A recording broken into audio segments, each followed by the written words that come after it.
بسم الله الرحمن الرحیم. حمد و مصلیه. محترمینو، یو محترم رو دا پښتنه کړې ده چې زموږ د کپړو کاروبار دی، ډېر زیاتې کپړې دي، حساب یې کول یې ډېر ګران دی چې د ګز ګز حساب به کوو. او دغه رنګه یو بل ملګري پښتنه کړې ده چې زموږ ټال دی د لرګیو، نو اوس ډېر زیات لرګي دي، حساب کول موږ ته ډېره ګرانه ده چې خالي د حساب کو 40,000 50,000 خرچه پر راځي. نو که چېرې موږ په اندازه یا په اټکل سره زکات ورکو، نو آیا زموږ زکات ادا کېږي او که نه ادا کېږي؟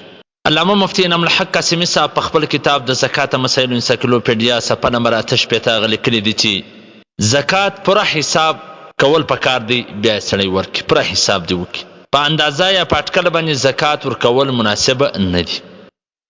که چیرې چا په اندازه سره زکات ورکړي او اندازه کمه ووتله، یعنی کم زکات ورکړي، هغه څونه حق چې ودر هغه دې کم ورکړي، نو د زکات ورکولو مکمله ذمهداري دي نکاده، او په آخرت کې بیا وتا ته پریشانی وي. او که چیرې د یو وجې سره حساب کول ګرانه وي، ممکنه نه وي، نو زیاته اندازه لګول پکار ده چې زکات کم نسی. یعنی په اندازه سره ورکه، خو اندازه به زیاته لګوي چې ستا په ذهن کې مطلب 1000 زکات راځي، اندازه د 1500 ولګو، کمه به نه لګوي. که چیرې کمه دې ولګوله، نو بیا به په آخرت کې درته سخته پریشانی وي. په حواله ده فتاوی علمگیری جلد نمبر اول صفحه نمبر 115، شامی جلد نمبر 2 صفحه نمبر 288، البحر رایق جلد نمبر 2 صفحه نمبر 222، بدایع صنایع جلد نمبر 2 صفحه نمبر 43. محترمینو، چې سړی یو ذمہداري وبولي، یو احساس وبولي، و هغه ته به حساب کول ګران نه وي.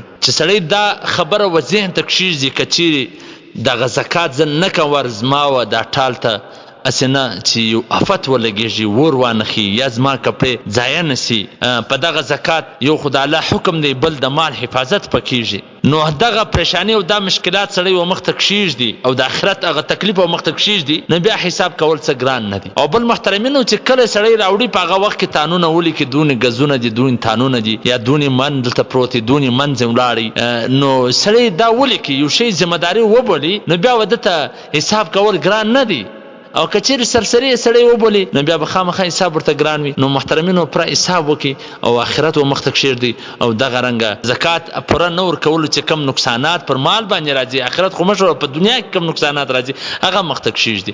خو بیا هم که چیرې یو شی نه کېږي، ناممکنه وي، ډېر ګران وي، نو بیا هم په اندازه سره زکات ورکولی سي، خو اندازه به زیاته لګوي. والسلام.